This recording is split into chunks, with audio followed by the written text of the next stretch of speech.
guys, baik sebelumnya Om Swastiastu, Om Anubhadra Kertawiyanto Wiswata. Semoga pikiran yang baik datang dari segala arah. Perkenalkan, nama saya Niko Mas Ani Sintia Dewi. Saya dari Prodi Ilmu Komunikasi Hindu, Institut Agama Hindu Negeri 3 Mataram dengan NIM 22121100044. Di video kali ini saya akan membuat tugas mata kuliah filsafat, yaitu aliran filsafat ilmu empirisme. Apa itu empirisme? Kamu nanya. Empirisme adalah aliran yang menjadikan pengalaman sebagai sumber pengetahuan. Aliran ini merupakan suatu ilmu pengetahuan berdasarkan kejadian nyata yang pernah dialami oleh indera manusia yang didapat dari penelitian, pengalaman, dan eksperimen yang telah dilakukan. Adapun pengertian menurut para ahli yaitu sebagai berikut. Yang pertama, menurut John Locke, yaitu teori empirisme berasal dari pandangan tabula rasa yang merupakan konsep epistemologi yang terkenal. Tabula rasa yaitu digambarkan sebagai keadaan jiwa yang dimana jiwa itu sebagai kertas kosong yang tidak berisi apa-apa, juga tidak ada ide di dalamnya.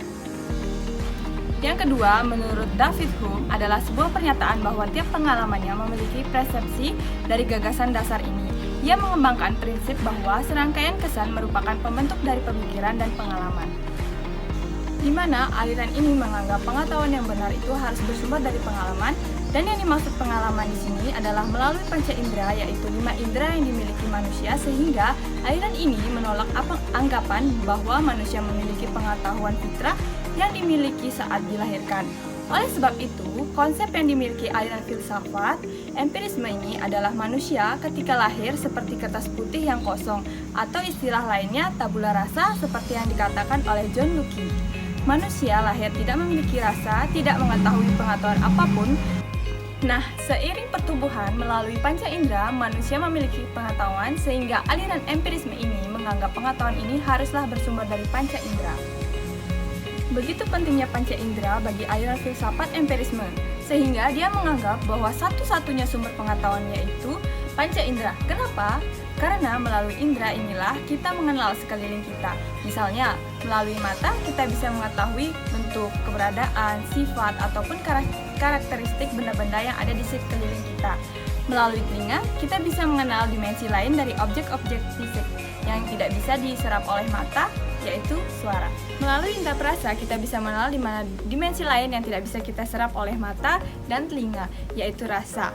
Misalnya rasa manis, pahit, asin, dan lain-lain. Tentunya indera perasa ini turut membantu mengelola informasi yang didapatkan. Kemudian indera penciuman yang bisa menyerap aspek lain dari objek fisik yang tidak bisa kita lihat, yaitu bau. Bau penciuman yang bisa kita bedakan yaitu bau parfum, bau bunga bangkai, dan lain-lainnya. Tidak kalah pentingnya, juga dengan indera peraba, kita bisa menelaah atau memproses pengetahuan terkait panas, dingin, lunak, halus, dan kasar melalui indera peraba. Akan tetapi, selain indera berfungsi sebagai sumber pengetahuan yang dimiliki manusia, indera juga bisa berfungsi sebagai pertahanan hidup atau survival. Misalnya, mata yang sangat berguna sekali ketika ada bahaya akan mengancam kita. Misalnya di jalan raya, ada kendaraan yang ingin menabrak kita dari depan, maka mata bisa mengantisipasi melihat itu dan langsung menghindari hal tersebut.